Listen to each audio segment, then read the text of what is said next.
ನಮಸ್ಕಾರ ವೀಕ್ಷಕರೇ, ಮತ್ತೊಂದು ವಿಡಿಯೋಗೆ ಸ್ವಾಗತ. ಈಗ ತಾನೇ ಬಿಗ್ ಬಾಸ್ ಅವ್ರದ್ದು ಮತ್ತೊಂದು ಅಪ್ಡೇಟ್ ಬರ್ತಾ ಇದೆ. ಏನಪ್ಪ ಅಂದರೆ ಬಿಗ್ ಬಾಸ್ ಅವ್ರದ್ದು ಹೊಸ ಪ್ರೊಮೋ ರಿಲೀಸ್ ಆಗಿದೆ. ಆಲ್ರೆಡಿ ಅದರಲ್ಲಿ ಜಗಳ ಶುರುವಾಗಿದೆ. ಕಾವ್ಯ ಅವ್ರಿಗೂ ಹಾಗೆ ಗಿಲ್ಲಿ ಅವ್ರಿಗೂ ಮತ್ತು ಅಶ್ವಿನಿ ಗೌಡ ಅವ್ರಿಗೂ ಸಖತ್ತಾಗೇ ಜಗಳ ನಡೀತಾ ಇದೆ ಅಂತ ಹೇಳ್ಬೋದು. ಆದರೆ ಅದು ಮೇನ್ ಮ್ಯಾಟರ್ ಅಲ್ಲ, ಇನ್ನೊಂದು ಅದಕ್ಕಿಂತ ಚೆನ್ನಾಗಿರೋಂಥ ಮ್ಯಾಟರ್ ಇದೆ.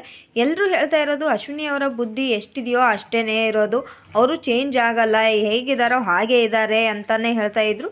ಇವಾಗ ಕೂಡ ಅವರು ಪ್ರೊಮೋದಲ್ಲೂ ಕೂಡ ಅದನ್ನೇ ಮಾಡ್ತಾ ಇದ್ದಾರೆ ಅಂತ ಹೇಳ್ಬೋದು.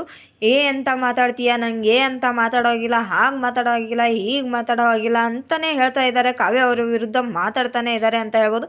ಎಲ್ಲಿ ಜಾಗ ಸಿಗುತ್ತೋ ಅಲ್ಲೆಲ್ಲ ಜಗಳನ ಮಾಡೋಕ್ಕೆ ನಿಂತ್ಕೊಂಡು ಬಿಡ್ತಾರೆ ಅಂತ ಹೇಳ್ಬೋದು.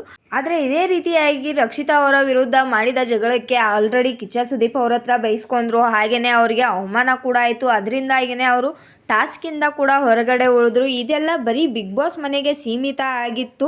ಆದರೆ ಇವಾಗ ಆಚೆ ಕಡೆಗೂ ಕೂಡ ಅದರ ಪರಿಣಾಮವನ್ನು ಅವರು ಎದುರಿಸಬೇಕಾಗಿದೆ ಅಂತ ಹೇಳ್ಬೋದು. ಯಾಕಪ್ಪ ಅಂದರೆ ವಕೀಲರು ಅಶ್ವಿನಿ ಗೌಡ ಅವರ ವಿರುದ್ಧ ಬಿಡದಿ ಪೊಲೀಸ್ ಸ್ಟೇಷನಲ್ಲಿ NCR ಅನ್ನು ದಾಖಲೆ ಮಾಡಿದ್ದಾರೆ ಅಂತ ಹೇಳ್ಬೋದು. ಇವಾಗ ಏನಾಗುತ್ತೆ ಅಂತ ಕಾಯ್ದು ನೋಡಬೇಕು. ಈಗ ತಾನೇ ಬಿಗ್ ಬಾಸ್ ಮನೆ ಕ್ಲೋಸ್ ಆಗಿ ಮತ್ತೆ ಓಪನ್ ಆಯಿತು. ಅದರಿಂದಾನೇ ಸ್ವಲ್ಪ ತೊಂದರೆಗಳಾಯಿತು ಬಿಗ್ ಬಾಸ್ ಮನೆಗೆ ಅಂತ ಹೇಳ್ಬೋದು. ಇವಾಗ ಇವ್ರು ಮಾಡ್ಕೊಂಡಿರೋಂಥ ಕೆಲಸದಿಂದ ಇನ್ನೇನೇನು ಕಾದಿದೆಯೋ ನೋಡಬೇಕು.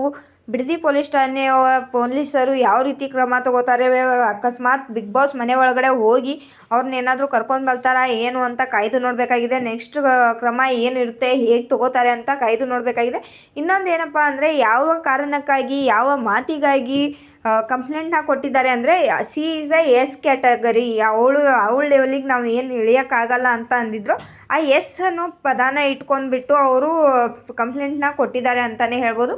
ಇನ್ನು ಕಾಯ್ದು ನೋಡೋಣ ಏನಾಗುತ್ತೆ ಅಂತ. ಇದೇ ರೀತಿಯಾದ ಬಿಗ್ ಬಾಸ್ ಅಪ್ಡೇಟ್ಗಳಿಗಾಗಿ ನಮ್ಮ ಚಾನಲ್ನ ಇನ್ನೂ ಸಬ್ಸ್ಕ್ರೈಬ್ ಮಾಡ್ಕೊಂಡಿಲ್ಲ ಅಂದರೆ ಸಬ್ಸ್ಕ್ರೈಬ್ ಮಾಡ್ಕೊಳ್ಳಿ. ಹಾಗೆಯೇ ಪಕ್ಕದಲ್ಲಿರುವಂಥ ಬೆಲ್ ಐಕನ್ನ ಕ್ಲಿಕ್ ಮಾಡಿ ಅಂತ ಹೇಳ್ತಾ ಈ ವಿಡಿಯೋನ ಇಲ್ಲಿಗೆ ಮುಗಿಸ್ತಾ ಇದ್ದೀನಿ.